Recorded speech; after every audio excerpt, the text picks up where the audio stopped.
When life breaks you, when you lose what you never thought you'd lose, when you feel your future is gone, remember this.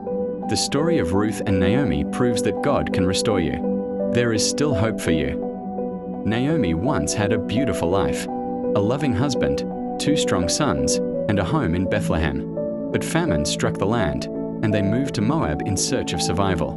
What was supposed to be a temporary escape became a place of sorrow. First, Naomi's husband died.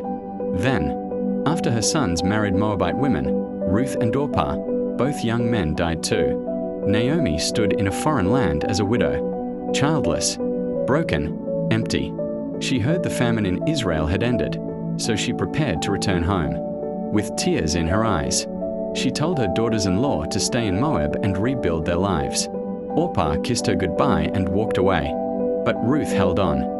She looked Naomi in the eyes and spoke a vow so powerful it still shakes generations. Where you go, I will go. Where you lodge, I will lodge.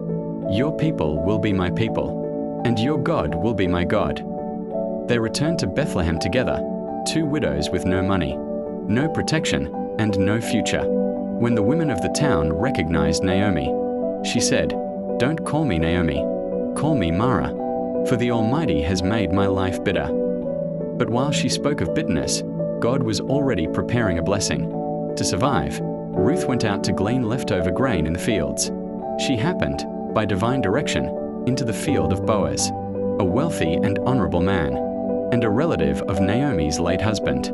Boaz noticed her humility, her loyalty, her strength. He protected her. He provided for her. He blessed her. Naomi's heart woke up with hope again. She realized Boaz was a family, redeemer, someone who had the right to buy back their inheritance and restore their family line. Boaz was moved. He promised to redeem her if the nearest relative declined. After handling the legal matters at the town gate, Boaz took Ruth as his wife.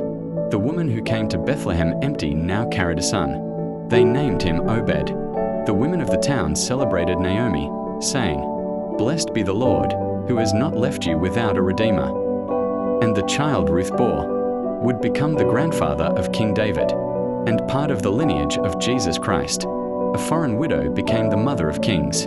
A bitter woman became joyful again. 2 broken hearts were restored by the hand of God. And this is your reminder. If God could rewrite their story, He can rewrite yours. You are never too late, too empty, or too lost for God to restore.